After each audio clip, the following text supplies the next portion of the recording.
வணக்கம் நண்பர்களே.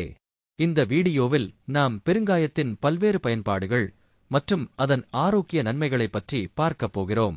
பெருங்காயம் சமையலில் நறுமணத்திற்காகவும் மருத்துவத்திற்காகவும் பயன்படுத்தப்படும் ஒரு பொருள். இது பல ஆரோக்கிய நன்மைகளைக் கொண்டுள்ளது. பெருங்காயம் 2 வகைப்படும். கட்டி பெருங்காயம், இது கெட்டியான வடிவத்தில் கிடைக்கும். தூள் பெருங்காயம், இது பொடியாக அரைக்கப்பட்டது.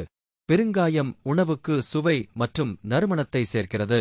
சாம்பார், பருப்பு, ரசம் போன்ற உணவுகளில் பெருங்காயம் சேர்க்கப்படுகிறது. சில இனிப்பு வகைகளிலும் பெருங்காயம் பயன்படுத்தப்படுகிறது. பெருங்காயம் செரிமானத்திற்கு உதவுகிறது. வாயு தொல்லை, வயிற்று வலி போன்ற பிரச்சனைகளுக்கு நிவாரணம் அளிக்கிறது.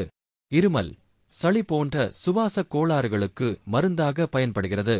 இரத்த அழுத்தத்தை கட்டுப்படுத்த உதவுகிறது. பெருங்காயம் மாதவிடாய் பிரச்சனைகளுக்கும் உதவுகிறது. நரம்பு மண்டலத்தை அமைதிப்படுத்தவும் பெருங்காயம் பயன்படுகிறது. பெருங்காயத்தின் பக்க விளைவுகள். சிலருக்கு பெருங்காயம் ஒவ்வாமையை ஏற்படுத்தலாம். அதிக அளவில் பெருங்காயம் உட்கொள்வது உடல் நலக்குறைபாடுகளை ஏற்படுத்தும். பெருங்காயத்தை அளவோடு பயன்படுத்துவது நல்லது. உங்களுக்கு ஏதேனும் உடல் நல பிரச்சனைகள் இருந்தால் மருத்துவரை அணுகிய பின் பெருங்காயத்தை பயன்படுத்துங்கள். இந்த தகவல் உங்களுக்கு பயனுள்ளதாக இருக்கும் என்று நம்புகிறேன். இந்த வீடியோ உங்களுக்கு பிடிச்சிருந்தா லைக் பண்ணுங்க, ஷேர் பண்ணுங்க, மறக்காம நம்ம சேனலுக்கு சப்ஸ்கிரைப் பண்ணுங்க. நன்றி.